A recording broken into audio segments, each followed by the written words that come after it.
Yes, for today's vlog mga kabusing. So ibabahagi ko po sa inyo ang aking maliit na farm ng Alagbati Farm. So sa ngayon i-shout out ko po yung mga kaibigan ko, Boss Cha the Farmers. Ang gurong magsasaka ng tubod, Sibunga, Cebu. Idol. Also shout out ni Boss Pino Kaminadi. And also shout out ni Thunder Ori. And also shout out ni sa mga Cisco Sarunda, Evelyn Intervention, at saka si Marlene Amatong, also sa mga relatives ko dyan. Shout out. And then shout out ni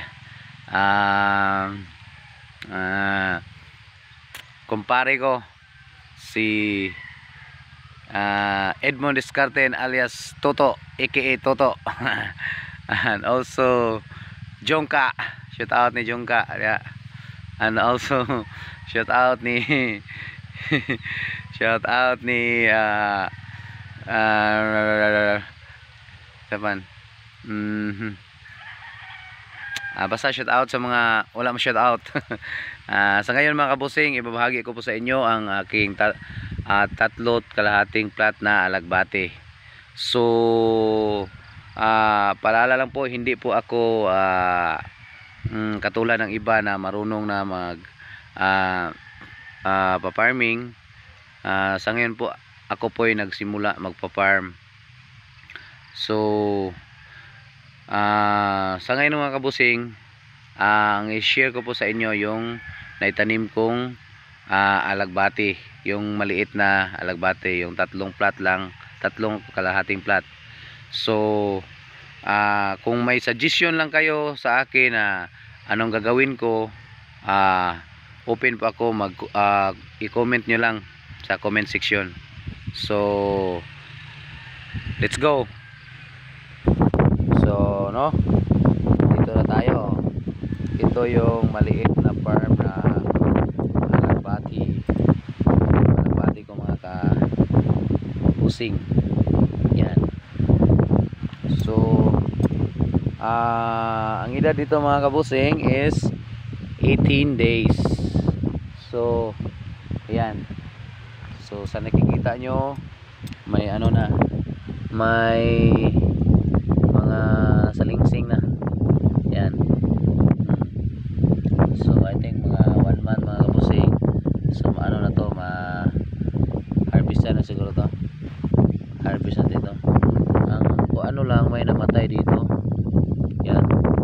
Parang sa to, sa may punggos. So ito, yan.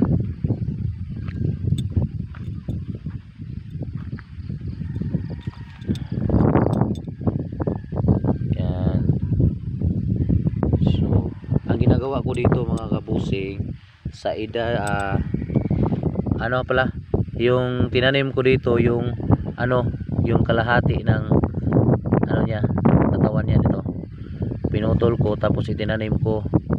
Kasi ang tawag nito, ito yung mga na itanim sa mga tao dito sa amin sa Barangay Kagay. Yan. Ito yung mga hindi katulad ng dati na tawag nun, magtagod. Ito wala na, pwede na magtanim ka ng katawan lang ng Alagbati, putulin mo lang. Yan. So ang ginagawa ko dito mga kabusing, at the age of 15 days, so hindi ko lang siya nilagyan ng fertilizer na liquid. Nilagyan ko lang muna ng ipot ng manok na malamig na, yung matagal ng stock bitaw mga kabusing. So mga almost 1 month na siguro tong stock yung ipot ng manok. So nilagyan ko ito. Ayan. So siguro mga kabusing, so maka-harvest po tayo dito mga after mga 1 month siguro, at the age of 1 month, at the age of 30 days. So ayan. Ayan.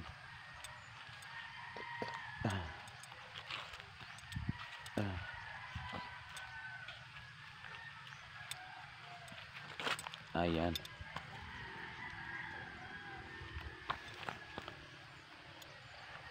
So ito pang tatlo to.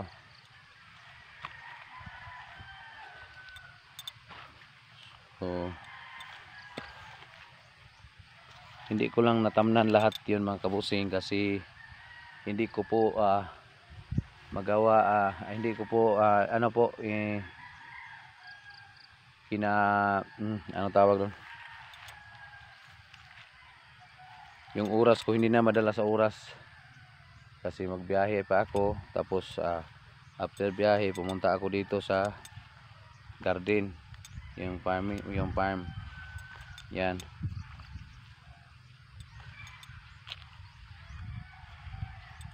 So yan mga kabusing, yan lang po ang i-share ko sa inyo sa ngayon. So i-update ko lang kayo mga kabusing kung naka-harvest na ako dito. Ayan, punta doon.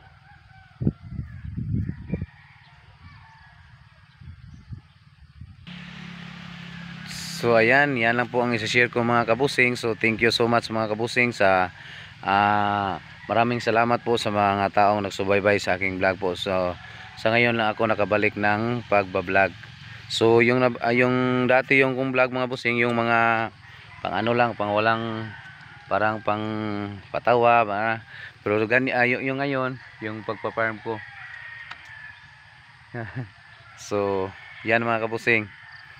So yan lang po ang i-share ko for today's so thank you so much sa aking mga tagapagsubaybay.